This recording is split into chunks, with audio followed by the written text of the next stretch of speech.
बहुत बड़ा दिन था, मैं आपके साथ कुछ शेयर करना चाहता हूँ क्योंकि क्लास के दौरान तो ऐसे कहानी सुनाना मुझे अच्छा नहीं लगता है, बट कल generally it was a very big day.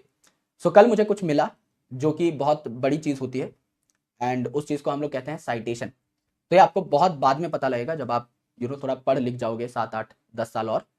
तो citation is the biggest honor that a university can give to its student. So I am the only one जिसको कल वो citation milli. So I was the first one to get the degree and I was the first one to give the speech. Otherwise students आते हैं, degree लेते हैं, चले जाते हैं. So I was called upon to give a speech. तो वो मैं शेयर भी कर दूंगा इंस्टाग्राम पे. तो जो ब्रोशर बनता है कॉन्वोकेशन का, एक इवेंट होता है ना, तो उसका एक ब्रोशर बनता है कि सीएम साहब सबसे पहले आएंगे, एजुकेशन मिनिस्टर साहब आएंगे, फिर दीप जलेगा, फिर उसके बाद जो है जो भी एक साल में काम हुआ होता है यूनिवर्सिटी में वो सारा काम दिखाया जाएगा। तो प्रेसिडेंट वाइस प्रेसिडेंट जो होते हैं यूनिवर्सिटी के, चांसलर्स वाइस चांसलर्स, ये सारे जो हैं अपना ब्रोशर ओपन करते हैं। सो उसके नीचे एक लाइन लिखी हुई थी and that line had my name कि they are going to give me the citation and I need to take oath to receive that citation. तो जब तीसरी चौथी लाइन में जब मेरे पास पूरा का पूरा वो इवेंट फ्लो आया और मुझे पता लगा कि यार ये तो नाम से चीजें होने लगी हैं, तो I was very happy, I was extremely happy. And अब पिताजी ने वो साइटेशन दीवार पे टांग दी है बहुत प्यारी है, दिखाऊंगा, शेयर करूंगा आपके साथ सोशल मीडिया पे कभी। तो चीजें हो जाती हैं लाइफ में। मैं बस इतना कहना चाहता हूं कि आप अगर दिल से मेहनत करोगे और आप बिना किसी लालच के मेहनत करोगे और आप ईमानदार रहोगे अपने एफर्ट में, आपको कुछ ऐसा मिलेगा जो आपने सोचा नहीं होगा। प्रकृति झुक जाती है एक वक्त के बाद, आपको वो सब देती है, आपको उससे ज्यादा देती है जो आपने मांगा होता है।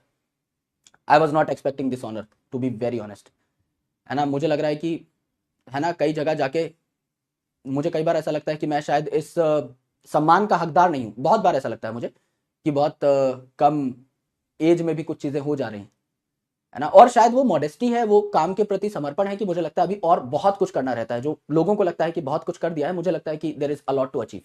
अभी तो शुरुआत ही हुई है, जस्ट मैं तो अभी घर से निकला ही हूं मेरे भाई।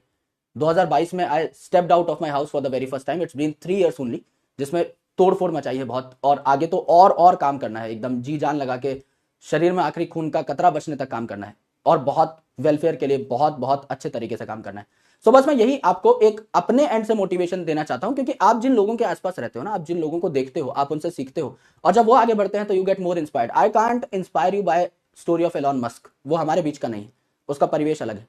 वो यूएस में पैदा हुआ, his father was a multi millionaire. उसकी कहानी आपको समझ में ही नहीं आएगी। मेरी कहानी आपको इसलिए समझ में आएगी क्योंकि मैं आप जैसा ही हूं, मैं आपके बीच में ही रहता हूं, मैं आपके इलाकों से ही निकला हूं। मेरे पिताजी वही करते थे जो लगभग लगभग आप सबके पिताजी करते हैं। एक बहुत लोअर मिडिल क्लास बैकग्राउंड से उठ के यहां पहुंचा हूं। तो मेरी कहानी आप सीख भी पाओगे, समझ भी पाओगे, आपको फैसिनेट भी करेगी, और आपको अचीवेबल भी लगेगी। आपको जेफ बेजोस की कहानी अचीवेबल नहीं लगेगी आज के दिन में, आपको एलॉन मस्क अचीवेबल नहीं लगेगा, आपको विपिन शर्मा अचीवेबल लगेगा, और लगना चाहिए, because you are far better than me. Correct. तो आपकी लाइफ में बहुत अभी अगर स्ट्रगल्स नहीं है, फाड़ डालो मेरे भाई, और स्ट्रगल्स हैं तो लड़ो भिड़ो, है ना, क्योंकि चीजें ठीक हो जाती हैं टाइम के बाद, अच्छा टाइम आता है ना। तो बस यही था, शेयर करना था, कुछ था मन में तो बोल दिया, है ना। चलो यार, ख्याल रखो और बढ़िया तरीके से अपनी पढ़ाई करते रहो, and lots of love, lots lots of best wishes. अपनी लाइफ में आगे बढ़ना है, अच्छे तरीके से काम करना है, और कल ईटीएस को हम लोगों को